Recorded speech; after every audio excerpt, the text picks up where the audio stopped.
Ladies and gentlemen, boys and girls, children of all ages, welcome back to another episode of From the Cheap Seats Wrestling Podcast. My name is Chris Branson. I am the host, sole host right now. Still looking for a tag team partner to discuss, debate, everything else. The world of professional wrestling, whether it is WWE, AEW, MLW, TNA, New Japan Pro Wrestling, you name it. If it's a company worth discussing, which is pretty much every company that puts out a product of professional wrestling, we're here to talk about it. Today's show is going to be rather short. It's been a very quiet weekend in the world of professional wrestling. Uh, as it was a very quiet weekend doing pretty much housework beyond recording what I recorded this weekend. So it's been pretty fun. To get catch up on some sleep, to not read into drama, not feed into the drama sharks on the Twitter or the Facebook or this or that. That being said, like I said, it's gonna be a shorter podcast today. Somebody needs to eat dinner, and as soon as I'm done with this, I'm going to leave to go grab it. Beyond that, let's go ahead and start with tonight's Monday Night Raw. Now, obviously, we have the king, the newest king and queen of professional wrestling in regards to the WWE, that's going to be crowned this Saturday in Saudi Arabia. Early start time, remember that. So go ahead and set your schedules if you're intending to watch the show. And make sure that you watch it all the way through. There could be shocks, surprises. Heck, we could get the Wyatt Six, the new Wyatt family, the whatever they're gonna call this. Uh, they may be saving it for Clash at the Castle or even Money in the Bank in Toronto. Who knows? I'm going to talk about today the ever burgeoning feud between McIntyre and Priest that is coming back off of WrestleMania and what happened with the Money in the Bank cash in. Um, I'm not going to dig into Damian Priest. Damian Priest, he's still learning his promo chops. He's better when it's, a segment, not necessarily with a live mic in his hand. He's not a horrible promo either. Uh, Last week he was up against Drew McIntyre, kind of pretty much teasing the eventual match that will happen here in the near future. Uh, I kind of expect this to get physical tonight, with McIntyre potentially looking the bigger of the two. I mean, besides him actually being the bigger of the two talent, I expect him to stand tall to kind of give this idea that he may beat Priest at King and Queen. This also might lead up to a potential split of Priest from Judgment Day. What seems, sounds, and looks like last couple weeks, the hints that Priest and Rhea, when she returns, are going to go about their business as baby faces, potentially as the Terror Twins, which is their nickname for each other on Twitter and social media, and probably behind uh, backstage, because Rhea and Priest and Buddy and all of them are friends. Um, but yeah, like I said, Clash is in Scotland in the middle of June. Of course, they're going to do a SmackDown taping over there as well.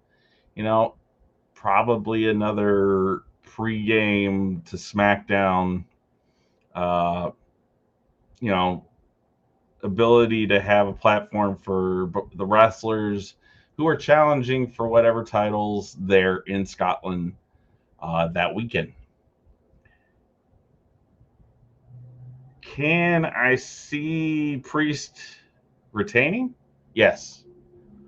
But, ergo, we usually know that most times being in your hometown or home country or wherever in the world that views you very favorably, you tend to have to do the job. What do I mean by doing the job? Well, if you're a casual fan that is watching this for the first time, pretty much you're taking a loss. You know, that's just how it is, whether you're a babyface or a heel. That's the go. But with this new contract, with probably what has been promised to him in the course of this next 3-5 years that he's re-signed for, I think it's 3. Likely there is going to be a title run, a championship run for Drew McIntyre post Clash at the Castle.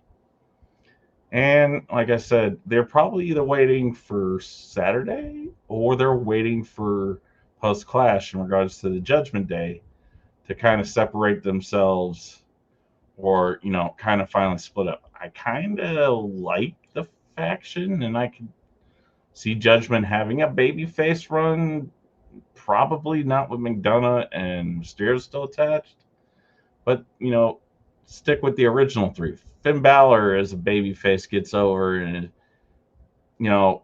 his previous gimmick before, where he plays to the crowd, enjoying the music and the lighting and everything else. Is it possible? Yes. Is it going to happen? Probably not. But we'll see. Now we have the men's and women's Raw regional. Another shout out to my friend 313 Mark on the X machine, the Twitter machine, if you are a Bully Ray fan. Starting tonight is going to be Lyra Valkyria and Io Sky. All right. Sorry for that momentary pause. I had to go take care of my ever-loving canine. We were talking about Lyra Valkyria and Io Sky. I'm going to go with Io Sky in a really hard-fought match. A lot of these matches with the Queen and King of the Ring have been really good, really well-booked segments on Raw and SmackDown. I think it's going to be Io Sky after a really hard-fought match, but I would not be shocked, a la Tama Tonga on Friday last week, if Lyra Valkyria, who is just coming to Raw, like Tama is coming to WWE, gets the nod. Could I see a Queen Valkyria? Yeah. It's very plausible in regards to could she make it work, not as a heel, but a babyface, or at least, okay, I've won the Queen of the Ring, but I'm not making it my whole gimmick. Yes. But Io is my pick tonight. But I will not be mad if Lyra gets the nod to go over tonight. Then you have the main event. So we're going to kind of jump here on the Raw review. We're going to talk about Gunther and Jey Uso. Now, here's where a lot of branches. Ever watch Loki? You'll know what I mean when the branches from the sacred timeline. The sacred timeline is branching off in WWE, and that's what it seems like. The bloodline, the new bloodline, the potential of Gunther versus Randy.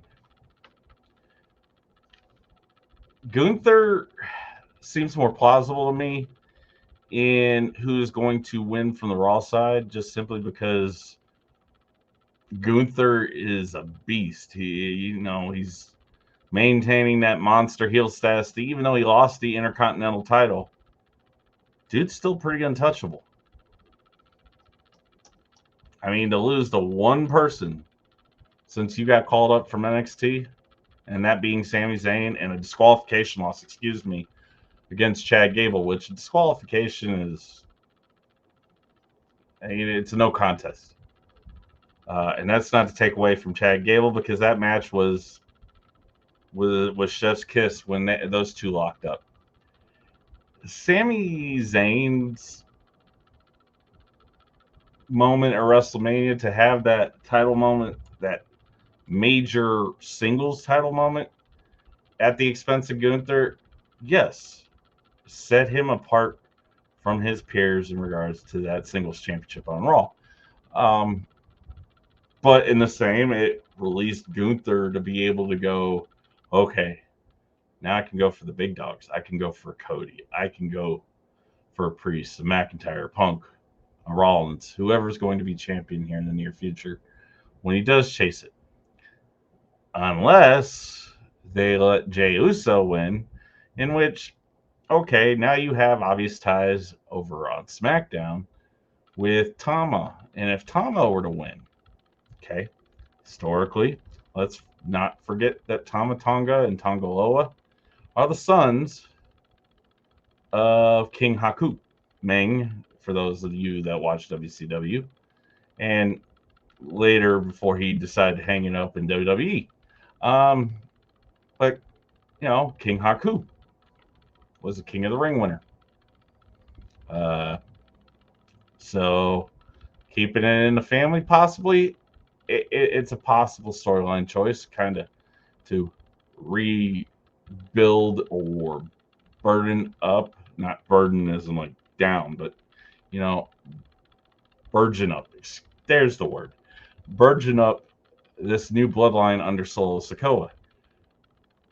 I don't have an issue with Tama Tonga necessarily winning, but with his little gremlin segment before he went out there and faced LA Knight, talking like he was Beavis looking for some TP.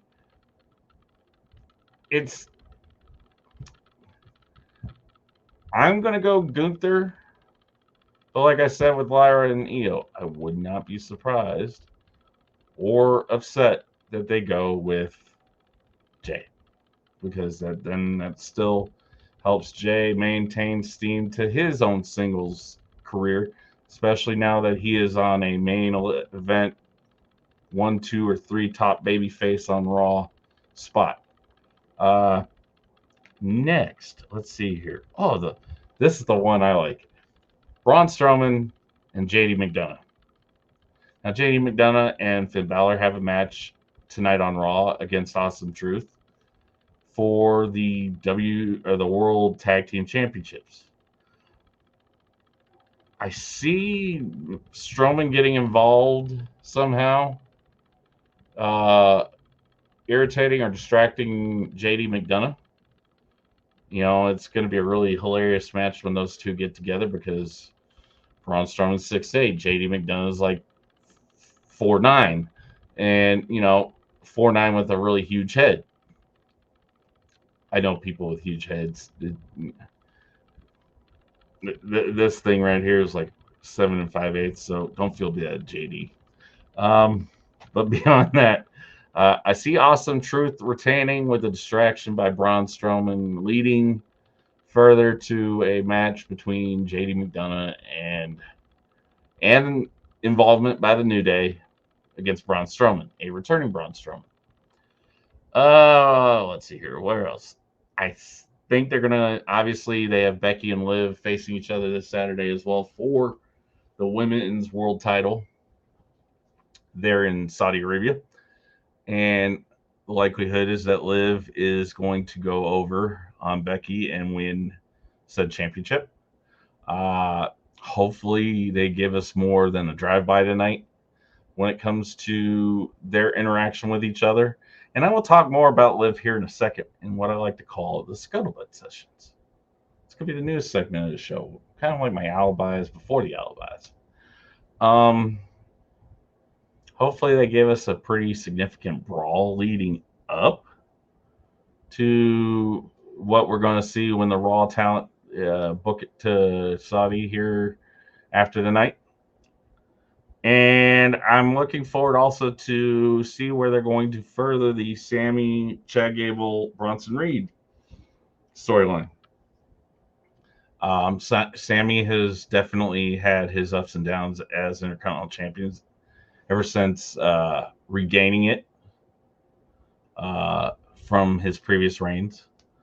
From Gunther, I mean, considering Ricochet was the last Intercontinental Champion before Gunther, you get the point. That now that Sammy has once again the Intercontinental Championship, uh, he's running into two really good, deserving challengers. One who recently has turned heel in Chad Gable, and it makes you wonder where they're going with that group. And two, Bronson Reed. Bronson Reed is uber talented. For a man his size, his talent should already be a champion. Why he's not, I don't know, and nor am I going to tell the people in powers that be how to do their job. But I personally think that Bronson Reed should be uh, at least a workhorse champion in whatever spot because he can, as a big man, go the distance in marquee matches when he's needed to. Beyond that, I expect a really good Raw. I really don't think there's any playoff NBA or uh, NHL tonight, since I believe both are now in their conference final stages. Congratulations to the Dallas Stars and Mavericks. I'm a Texas Rangers fan. I am not a fan of the Dallas Mavericks, but I'm going to congratulate them anyhow. The Dallas Stars beat my brother's Colorado Avalanche. I am a proud Chicago Blackhawks fan. And when I mean proud, kind of have to look like this sometimes when we're doing bad, and other times like when we're doing good. Um, Also, congratulations to the Boston Celtics, the Minnesota Timberwolves, and I'd like to say it's the Orlando Magic. I don't think it's the Magic. Anyhow, um, but they don't have any NBA or NHL. Like the only thing is regional baseball games tonight, and even then, uh, I don't see really much competition on TV tonight. Maybe one of the seasonal summer talent programs, if that. Um, Next, we are going to move, and like I said, I'm going to make this a quicker show tonight. Uh, Move to what I like to call the Scuttlebutt Sessions. Now, what is the Scuttlebutt Sessions? What Scuttlebutt Sessions is we're going to talk about the behind the scenes, off the TVs, alleged drama, whatever. Give you a peace of mind to whatever. Um, it is not meant to take digs. It is not meant to shoot my mouth off on things I don't think I know. But I'm just going to be rather candid, and I'm not gonna take a dig at anybody unless you're an asshole, murderer, pedophile, just a straight asshole. And unless, like I said, you're that kind of person in the wrestling world, I'm gonna actually, probably try to make this as funny as possible. That being said, it was a slow weekend in the world of off-air professional wrestling activities. Obviously, it's been said that TNA had a really good show this weekend in, I believe, Newark, New Jersey. Uh, from all reports, TNA, even though with Scott D'Amore gone, it looks far from dead. Far. I mean, Joe Hendry and his run on the Billboard charts, his iTunes charts, whatever, is doing really good. He's still in the charts. People are still downloading his song. Uh, but something that I read today about an interview that was given by Liv Morgan. Um, she reveals that she has recently separated herself from Taylor Rotunda, Bo Dallas. Uh, and let me just put it this way: none of us really have a chance with Liv. Not saying she's picky, but none of us marks are gonna, get to spend the time with somebody as beautiful and as talented as her. So, don't go trying to Sonya Deville anything. It's a poor use of anything to bring up Sonya Deville's own trauma a few years ago. So I apologize for that. But, don't be that asshole. Just because she broke up with somebody does not give you the right to talk to her thinking, hey, I might have a chance, because you don't. Mm-mm. Good old Ryan Reeves, Ryback, Skip Sheffield. He is probably engagement farming on Twitter and other platforms to see how if he can set the world record for blocking or being blocked by the most people on social media. Why do I say that? Well, apparently this weekend he was in the midst of talking with somebody, and things happen, and then disagreements happen, I guess, apparently. This is just speculation here. And, he's in there saying that I've been accosted. And look, yes, could we buy into the WWE is suppress me thing? Sure. But why hasn't any other company, and why have very few independents brought you in to be a showcase? Nobody thinks you're a draw. You're, you know, if only Anderson was speaking about anyone, it should have been Ryback Reeves. But it is what it is. Um, Sometimes talent overvalue their talent. Uh, and will take digs at everyone but themselves in regards to accountability. And that kind of sucks because there's a lot of talent out there that are really good that make mistakes. And yes, just admit to your mistakes. Not CM Punk and John Cena didn't try to hold you down, but if you're being a little unsafe out there in the ring and when you're putting people through inanimate objects, some things might get said, some politics might get played. And to take digs at Vince McMahon, yes, Vince McMahon, or redacted as we all like to know him now, uh, is not the most forthright individual.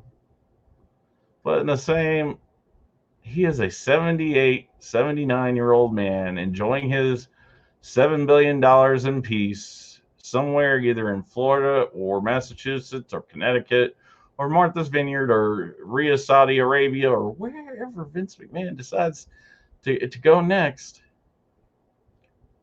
He, when you call his mother a whore, I can see why lines have been drawn, why people have blacklisted you. Because remember, yes, Tony Khan and Nick Khan and Brett Lauderdale and Court Bauer might not send each other Christmas cards, but I guarantee you there are people in those companies that are going to report to those individuals and go, okay, who is somebody who really should be persona non grata? And that list in WWE is quite small. Quite small, actually. I think there's only a few female talent. And, now that Warrior and the WWE made up and, peace has been established in the Arizona Sun, as good old Jim Hellwig was living in Arizona at the time. Ryback, I'd like to say Velveteen Dream, and maybe Enzo Amore are the elite members of the we're not hiring you back club and in WWE. Sometimes that's how the cookie crumbles, my friends. Um, Cody Rhodes today was on Busted Open, and he brought up a very interesting point when talking about the run up to WrestleMania as well as this post WrestleMania title reign. Now, let me speak to this. If you're a Roman Reigns fan and you watch this, cool.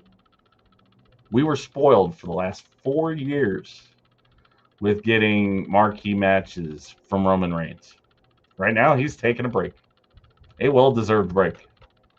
In all honesty, he is partly the reason why the company and professional wrestling on the WWE end has ascended. I said partly because there's other talent between three brands: Cody Rhodes, CM Punk, Drew McIntyre, Seth Rollins, Damian Priest, Solo Sikoa, you name it. That are the reason why the company is also, hitting record sales and record gates and record this and record that. It's because right now it's cool to watch professional wrestling, regardless of the company. But give Cody some time to establish his own run. Yes, okay, he had AJ Styles, and I would have loved to have seen a longer feud with AJ Styles. Play into their past independent wrestling histories. Play into the Bullet Club. Now that you have Luke Gallows or Doc Gallows, you have Machine Gun Carl Anderson, Finn Balor or Prince Devitt. You have Tama, Tonga, and Tongaloa, the Gorillas of Destiny, former Bullet Club members. Uh, whom else am I forgetting here? AJ Styles. I think Brogan Finley, who's in NXT with it. Or I believe it had his brother David. And it might be David. But, do I want to give Logan Paul a world title shot right away? Not necessarily, but I understand. It's going to bring eyes to this pay per view in Saudi Arabia. People are going to want to see Logan Paul get his ass kicked. And that's probably what Cody is going to do. Now, I love the little swerve. I wasn't exactly a fan of it Friday, but I understood it. That this is what squirrely, shit eating heels tend to get done. As you saw the response from Nick Aldis, this is not. Nick Aldis is a hop, skip, and jump away from going back in the ring. And when he does, SmackDown, Raw, NXT better watch out because he's going to show you why he's as good in the ring as he is on the mic, as he is as a character, whether in power, authority wise, or a wrestler. And hopefully he gets to use his music. I dig his theme song. But Cody talked about today with Mark Henry, Bully Ray, and David LaGreca about a potential, mind you, of having a classic wrestling manager be in his corner during this run as champion. Now, as we remember in AEW, he had Arn Anderson. He also had other members of the Nightmare Factory, or the Nightmare Family as it was called. But cool, I get it. Dustin's contract is up this year. He's got his own wrestling academy down in the Austin area. Shout out to Rhodes Wrestling Academy.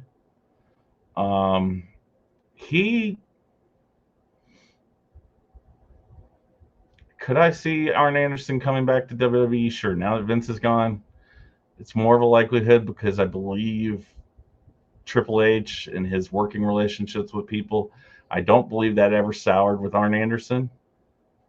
So we might have that. Might we see a man that we haven't seen in a wrestling manager's role in WWE in, I believe, 20 years, in James E. Cornette? My buddy Nick Meekum, or Nick, if you're listening, I believe the Rackets are about to fly. If that's the case, could I see Jim Cornette coming back? Sure. Might that take some eyes off of WWE television because he's not exactly the most censored personality on the planet, most filtered personality on the planet? No, it could, but hey, it is what it is. Um, but the person I think might actually be the one, and we might finally see the first face turn in the history of this man's career. Where I kid you not, it's plausible because of his history with his father, Paul Heyman. Maybe Paul Heyman puts a baby face faction together of Paul Heyman guys to include if what is to be believed in the media is to believe that this stuff with Janelle Grant and the WWE and Vince McMahon and John Laurinaitis is going to arbitration, which means more than likely there's going to be a lesser than what's being asked for settlement. And yeah, some things might come out in the wash, but this might be the return of Brock Lesnar as a babyface. Remember the last time we saw Brock Lesnar, he was giving a handshake and pretty much passing his torch to Cody Rhodes at SummerSlam. So, I am going to either bet Arn Anderson's coming back to WWE or it's going to be Paul Heyman. Not discounting Jim Cornette, but Jim Cornette, I think his desire to travel on the road as a talent probably is long past him, to where he only has to show up for certain things or TV dates, which is cool. I'm not, but God bless Paul Heyman for the fact that that man lives, breathes, eats, sleeps professional wrestling. Puts his input in, his help in wherever he can. The most likely person is probably Arn Anderson, a reuniting in WWE of the two. But I'm thinking Paul Heyman. Paul Heyman goes to the light finally after so many years. And a real quick alibi thing here. Angelo Parker and Ruby Soho. I'm not going to state their real names because that's not my place. The expecting parents to be were wedded this weekend in what looks to have been a really beautiful ceremony and what seems to have been a really enjoyed reception between the new Parker family. So congratulations to those two. Also, a bit of condolences. And it kind of hits home with myself. I am 40 years old. I'll be 41 in July if I live that long. Just kidding. But professional wrestling lost a really talented international talent today.